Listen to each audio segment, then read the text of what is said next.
Yes, Rayvanny Chui all the way from next level. Siku ya jana apokelewa pale airport, so kifalme sana. Hii ni baada ya kwenda kukiwasha kwenye michuano kule ya kombe la dunia huko Canada, Toronto. So siku ya jana ndo amerudi lakini pia amepokelewa kifalme sana pale airport na waandishi wa habari walikuwepo, bila kusahau msafara wa magari yake meupe, magari ya kifahari ikiwemo Rolls Royce. So Rayvanny baada ya kupokelewa pale airport, so waandishi wa habari walibahatika kumhoji baadhi ya maswali mengi, na mimi binafsi nimependa sana baadhi ya maswali aliyojibu. Maswali yenyewe ni ikiwemo swala zima la kwenda kuperform kule, ikisemekana kwamba baadhi ya mashabiki walikuwa wanasema kwamba alikuwa na FIFA kwa sababu hata cover alichelewa kuposti na design fani, kama vile mashabiki wengine wakasema kwamba cover itakuwa aliedit, lakini pia akaja akawajibu kwamba kuhusu swala la kuedit cover ni swala ambalo aliwezekani, na kwa sheria ni kosa kubwa sana. Hata kama umealikwa, umehitajika kuedit wewe cover, inakuwa ni kosa kubwa sana Lakini pia akasema cover lile alichelewa kuposti pia kwa sababu alivyotumiwa email ya kwamba atakuwa aende kushiriki kule kwenye issue zima ya FIFA.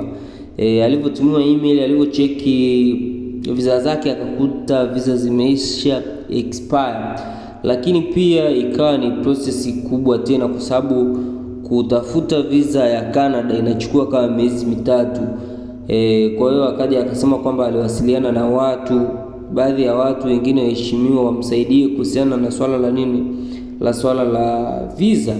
Lakini pia aliwajibu FIFA kwamba aliwajibu kabisa kwamba sina uhakika sana kwa sababu passport yangu imezingua, lakini ninaifanyia mchakato nipate visa nyingine. Akaulizwa ni kwa muda gani, akasema ni kama miezi 2 hivi hadi 3 kwa utaratibu, lakini anafanya njia yoyote ili aweze kupata kufanikisha. So baada ya hivyo FIFA wakaona kwa namna fulani huyu mtu anaweza asifanyaje asije, kwa hawako na uhakika. Kwa hiyo hata wakati wanatoa zile posti FIFA hawakutoa posti yake. So alivyoshughulikia lile swala akaja akalikamilisha, lakini pia baada ya kulikamilisha akawarudia FIFA kwenye email akamwambia tayari nimeshafanikisha. Ndio wakaja hadi akaomba cover, so akamwambia watamtumia cover, lakini kuhusiana na swala la kule kwamba warudi FIFA wa edit waseme kwamba na msanii fani atakuwepo, ikawa ni ngumu, umeelewa. Lakini akasafiri, alipofika Toronto ndio akaja akatumiwa cover, ndio maana tukaona hadi cover pia alichelewa kuposti. So hilo ni baadhi ya swali ambalo aliwajibu waandishi wa habari. Lakini pia swali lingine ambalo aliulizwa na waandishi wa habari ni kuhusiana na issue nzima ya Mac Voice. Alifunguka akasema Mac Voice ni mdogo wake na Mac Voice anampenda sana.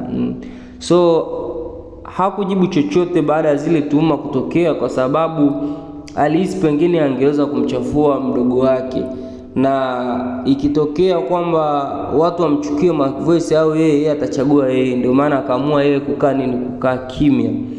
Na swali lingine pia liloulizwa kuhusiana, sasa inakuwaje kama ni hivyo, kwa nini akaunti zake umemnyang'anya akaunti za mitandao ya kijamii? Akasema mimi nimeshangaa sana baada ya kusikia kwamba kufungua akaunti mpya, kwa sababu hata password yake ya Instagram binafsi mimi nilikuwa sijui, na pale akamweza kuslav mimi na password yako kuslav, akasema hapana. So hatujajua ni nini kinachoendelea kwa Mac Voice. So Rayvanny akasema kama nikiamua nianze kuzungumzia kama hivi itakuwa ni vibaya, ndio maana yeye anakaa kimya.